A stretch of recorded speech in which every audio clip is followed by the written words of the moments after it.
Erosion has always been a big problem. It's New England. It's not flat. Most of it's not flat. Even what looks flat isn't really flat. One of the things that fairly early on we implemented was deep zone tillage.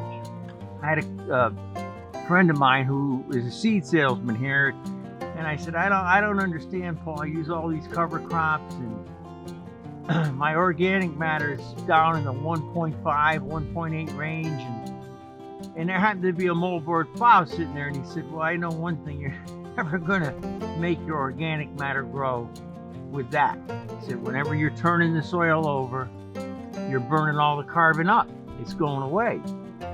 And he had some pictures of a couple guys in New York using this deep zone till method, where they were only tilling a narrow strip where the seed goes. I looked at that and I started researching, and I said, you know, that especially our slopes, it reduced erosion, it did so many good things. I've had fields that had gorges in them that deep when we were plowing, and we just don't get that anymore. And the system relies to do it right on cover cropping and leaving that cover on the top of the ground, not putting it in. And the cover crop has to be pretty dead, or doesn't work very well. And what it does is it has a shank, a deep shank that we set to go through the plow pan, so that we're going through the hard area.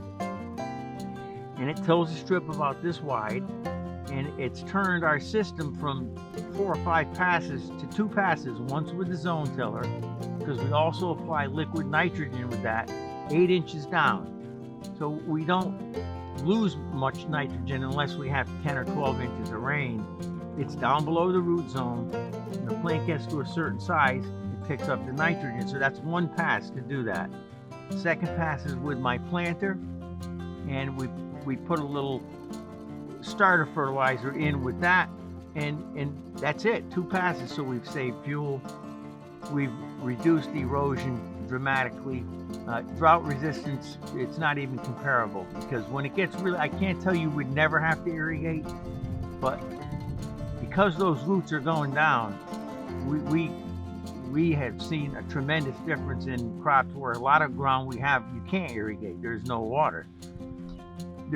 Our organic matter, however, is not going up leaps and bounds, but what took 100 years to get to 1.5 is not going to turn around and be back in 5 minutes.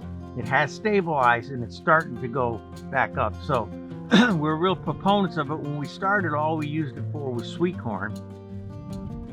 And then I said, well, we'll try it with green beans.